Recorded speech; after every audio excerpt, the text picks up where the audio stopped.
Cubs Cast Corral. Yeah! Welcome to the Cubs Cast Corral, where I go through some of the best Cubs podcasts on the planet and let you know what they said.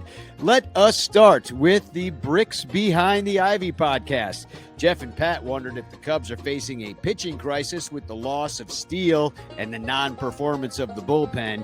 But at least the Cubs are beating the teams they're supposed to beat and beating the teams that are also hard to beat. They poured one out for KB's hurt back and wondered who would get the next statue at Wrigley and pointed out that the Cubs offense is leading the MLB in their 7-9 hitters. Interesting.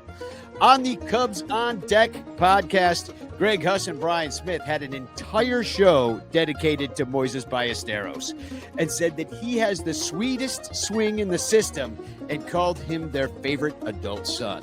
He's been able to rise to all challenges as he's risen through the ranks, and he's barely striking out and walking a ton. He will likely come up as a backup catcher / DH in 2026, but likely won't face a whole lot of MLB lefties or catch all that much because he's simply not that good at it. On the Fly the W podcast, take a drink every time Crawley calls a player Justin Tucker. It tickles my funny bone when he says that, mixes up names.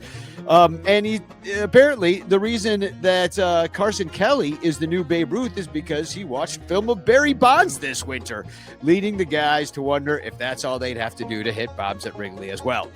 They played audio of Jameson Taillon believing the Cubs can play with anybody, and Crawley said they just simply seem like they're not scared.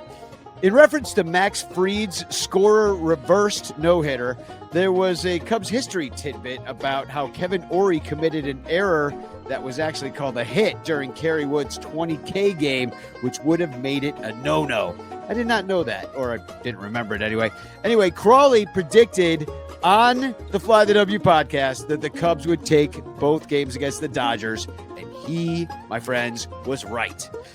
On the Compound podcast, Tom was surprised to learn that Ian was up for podcasting on a Sunday night after being twice delayed on the Easter Sunday game, but Dakota said that Ian doesn't need to be fluffed for it. It was only a short delay. Also, Dakota was gushing that the Cubs seem so resilient. He said the resiliency is sick. They even talked about how Ethan Roberts didn't get the win in that crazy comeback game because of a brief and ineffective rule, which I didn't even know about. I have to look that up. And Ian said that teams being preoccupied with how to face Tucker is making everyone else on the team's job a lot easier. There was a hilarious conversation about how the Cubs would be the best team to fight because they aren't really fighters, and that the only psycho on the team is really PCA, which we all knew. But they talked about how usually every team has a couple of psychos, and Dakota thought it would be funny if when the bullpens run in to fight, that they just started brawling in center field. That would be hilarious. On the Bleacher Nation podcast, Brett and Michael are just loving the Cubs right now because the most fun way to win games is with your offense.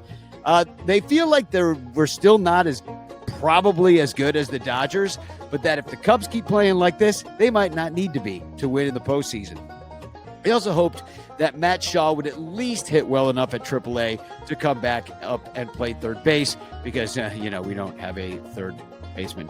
And then finally, on the Patreon-only Bleacher Bunch Show Cubs Pod, I just want to point out that Michael Cotton was the first person to point out that Shohei Ohtani is the most overrated baseball player to ever play the game. And that, my friends, is your Cubs Cast Corral!